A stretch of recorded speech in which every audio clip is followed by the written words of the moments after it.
yeah, I'm going to break into my own garage now with 2 spanners.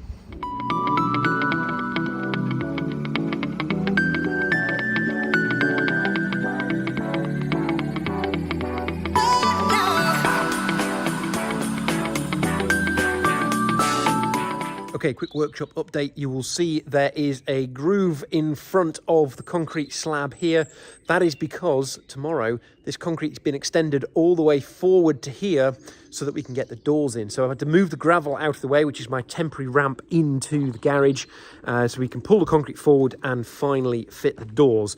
Obviously that gap is there because we originally thought the doors were going to be set further back against the back side of these pillars rather than the front of these pillars. But because of the cost of the hinges, we've brought them right to the front. Some more updates. So there are finally going to be some cars coming to the garage. So we've still got to pay the bill for the Fiat storage, and the Bentley is now being repaired following its MOT failure. It's having a pair of front springs because if one's failed, chances are the other one isn't far behind, and it is sagging slightly, so it's starting to wear the inside edge of the tyres. And we're having 4 new brake calipers on the front, because the Bentley has 4 brake calipers on the front, and 2 of them, it turns out, are actually leaking, not just the one. And if 2 of them are leaking, it means the other 2 are probably not far behind. So yes, 4 calipers, 2 springs, and a few other bits and pieces to get it through its MOT. So that's going to be expensive. But that means once it's finished, we will have at least the Bentley and the Fiat in one of the garages, and then I can go and collect the Rolls Royce and bring that home, and that can go in the other garage. So we're going to have 3 of the 4 cars. So the final piece in the puzzle is going to be the E30. So I'm expecting another invoice then this month for what should be pretty much the last bits and pieces. So they've done about 150 miles running it in on trade plates, and then it will go for its MOT. They found a few little problems that needed sorting. There was some bits underneath that weren't properly torqued down. There was a wheel bearing that needed doing because all the grease had dried out and it just started to crumble out rather than soften off because it's been sat for that long. But then that should be finished as well. So we'll have the Bentley, we'll have the Rolls Royce, we'll have the Fiat, we'll have the BMW. Yes, I know the Rolls Royce is going, but still, we will have all these 4. And then to complete it, I'll probably put the Land Rover in here. So we'll have the best of British on the bottom, and then we'll have the Fiat and the BMW up on top.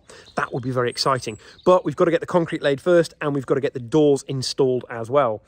So now I've got to move the cars that are parked here. So Pass, you will recognise, and the Polo that we've just done some shock absorbers on, ready for its MOT. They're going to go elsewhere so that I can make space for the concrete to come tomorrow.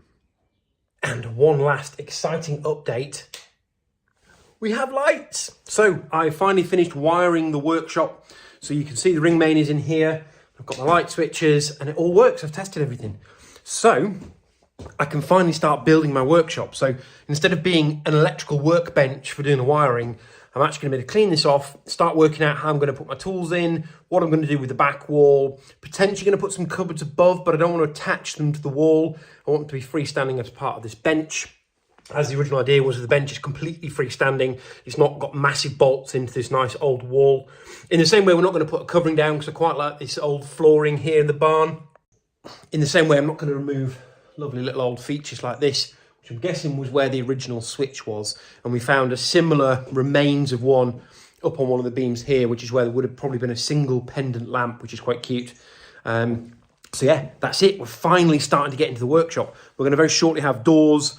We've got a workbench. We're hoping to have some more storage up there. I've got some metal storage cabinets to go here that I'm going to put in stuff I want to properly lock away, and also like fluids and oils and bits and pieces. And then the next project is this door that I bought ages ago to make a swing door for in there, until I realised it was going to hit the post. So I'm going to work out how to turn that into a sliding pocket type door. So that was a great idea by Alex, one of our subscribers. If you can't swing the door, slide it into a wall. Excellent idea. So yeah, I've got to find some top runners for that, or some sort of pocket for it to go into, and then start building that wall. So yeah, I think that is about all for the workshop update. It's really lovely that I can turn the lights on and off and come in here as well. Oh, actually, I can't turn these ones on because this circuit is isolated at the moment, but we're getting there very slowly. We've got the 4 posts are in, the doors are going in. We've got the little scissor lift that I'm standing on now. We've got the circuits in for 16 amps for all of those. We've got our socket circuits in, we've got workbench in, we've got lights in. It's actually turning into a workshop at long last. And we've got all the workshop detritus that I need to find a home for. All right, that's all for this episode of Automotive Tales. Join us next time when we might have a more complete garage and some cars moving in at long last. So, quick update from the studio. The Bentley still hasn't returned. It's proving a little bit more difficult to do the calipers at the front, so we're going to have the calipers rebuilt. They don't have any on the shelf. It's not going to add much cost, but it is going to delay the delivery of the car a little bit. And we are having both front springs replaced rather than just the one, which was where we originally started. We've paid for the storage on the Fiat, so now I'm just trying to negotiate getting the Fiat delivered back.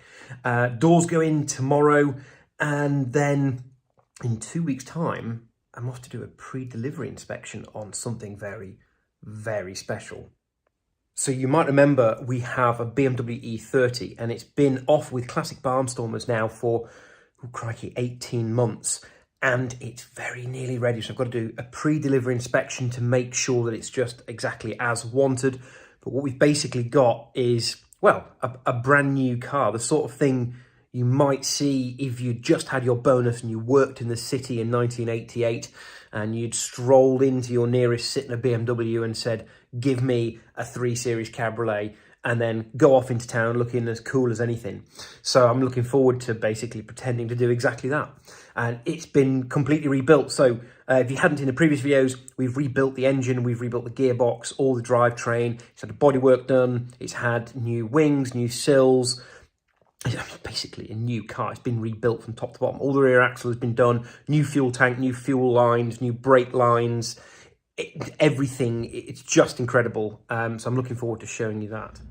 Okay, well, while we're on fleet updates, you might remember, if you've been watching this channel for a very, very long time, that I have a Volvo 850 T5, not a T5R, we'll get to that in a minute. I have an 850 T5, and it's been sitting here just for a little while, as you can probably tell by the colour of it. So, I'm not giving up on this car. It has had a lot of work done, so we did put a new engine in it. It's had a new gearbox, had a new clutch, had all the suspension done, it had the brakes done, the drive shafts done, all the usual stuff that I tend to do on projects and then not finish. But I found somebody that's willing to take it on and finish it off for me. So I will hopefully have my beloved Volvo 850 back. And I may or may not clean it because I quite like the going green look for what will be actually quite a quick car. And it is now, well, it was factory auto, it is now a 5-speed manual. So it's got a manual out of another T5, which we scrapped years ago. And I've been holding all the bits for ages. And so, yeah, we're going to finally see this. So in a couple of weeks, that's going off to Shem. Who's hopefully going to get it back on the road. And I also fear I might have a bit of a I told you so with the Audi. So we have a new problem with the Audi. It's definitely got a wheel bearing going at the back.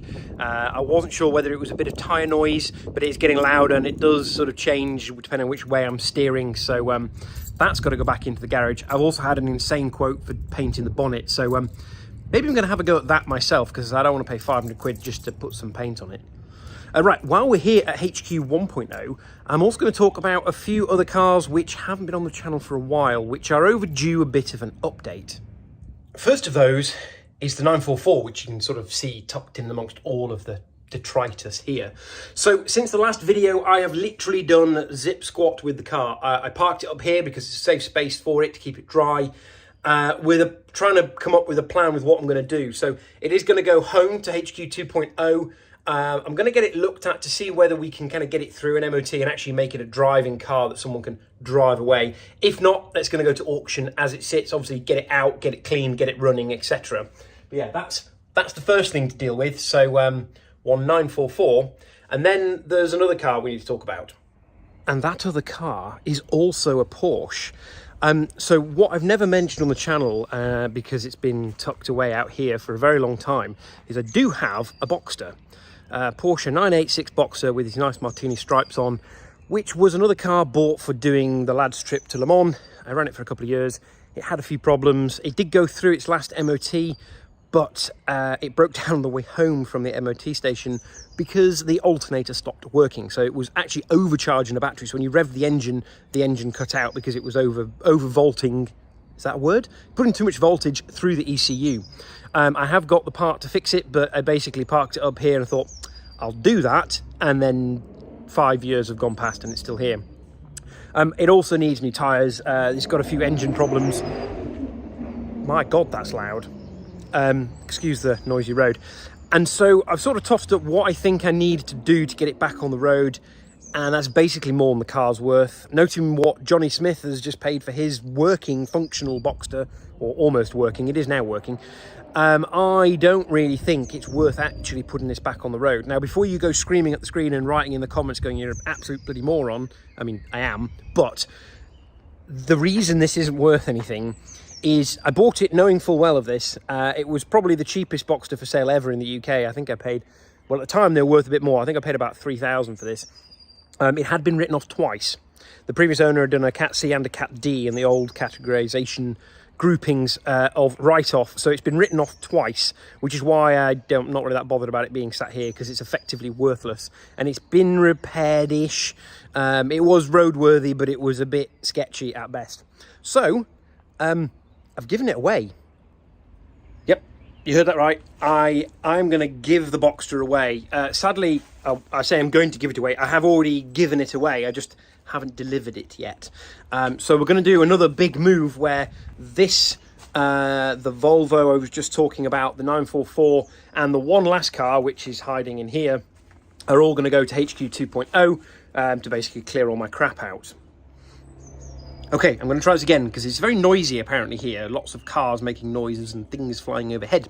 But what's going to happen is when the Volvo goes off to restoration, all the cars that are being moved, including this one, means I will be handing over this lovely pile of problems to somebody else.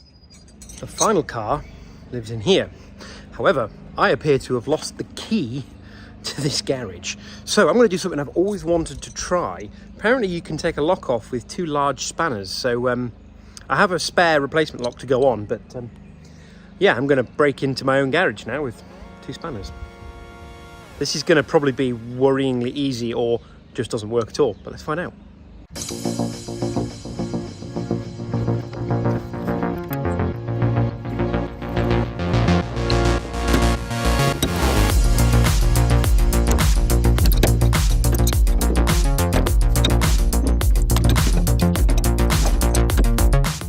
Well, it sort of worked.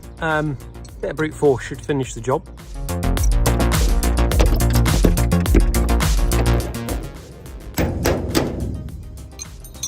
Fixed it.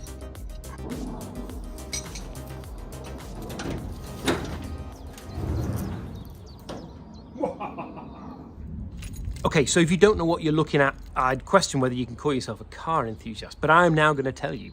So this is a 1994 Volvo 850 T5R. You'll have seen it on the channel before. It was unfortunately stuck up in Yorkshire due to COVID. We couldn't legally go and do any work on it. It was left outside, which is why it's not so yellow anymore. It's sort of gone green, much like the other Volvo. Seems to be an 850 thing. But it is now in safe storage. It's locked away in this garage, or it's about to be locked away when I put a new padlock back on after having just broken the old one off. But this is going to go to HQ 2.0 so we can start doing some refresh work on it because, well, it's another 850 and I love these cars. So the plan is the first 850 I talked to you about before, which is actually, I've got the keys in my hand. It's what you can hear clinking around. It's me playing with the keys. This one is going to go off and have some bits done on it to get it back on the road. It's actually had a surprisingly large amount done, which if you look back in the back catalogue of videos from the channel, you will see all the work that we've done on that car. It's just got sort of stuck here at HQ 2.0, which is miles away from where I live, and so I've just never got around to actually doing anything with it. Once that's sort of on the road, then this one will go off and have some work done. The question is, what do I do with it? Do I have it fully restored? Do I take it right back down to bare metal and repaint it? Do I keep it original? Because this is an 850 T5R Auto, which is a slightly less desirable model, even though it's in the right colour. All the press cars were yellow, so yellow is the colour to have. But it's an auto. The manuals fetch much, much more. And it is an estate, by the way. This is a proper 855 full fat estate.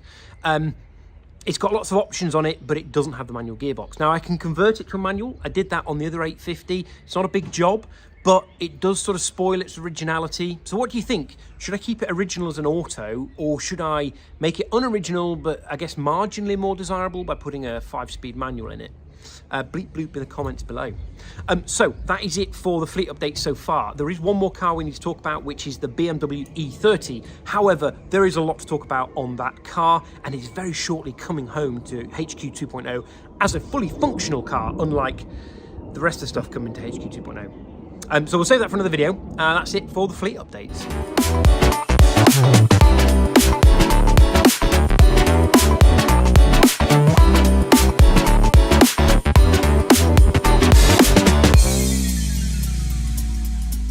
Don't forget to like, comment, share, and subscribe. Thank you for watching.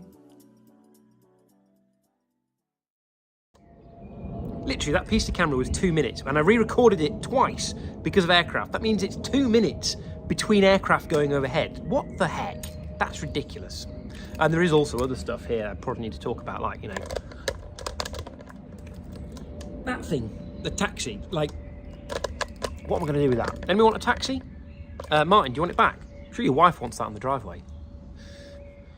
Probably should do more outtakes, but yellow Volvo, black Porsche. Yellow Volvo, black Porsche. Like all my cars, it's just looking a bit tatty and going green. There's a bit of a theme here. If you lot watch more of my videos, then I might actually make some bloody money from it. If I make a single penny from it, I can start to invest it back into the cars. New lock time. Trying to lose the key for this one, eh? Okay, quick workshop update. You can see there is a massive groove out here. I can't move my hand in the right direction. How does that work? There.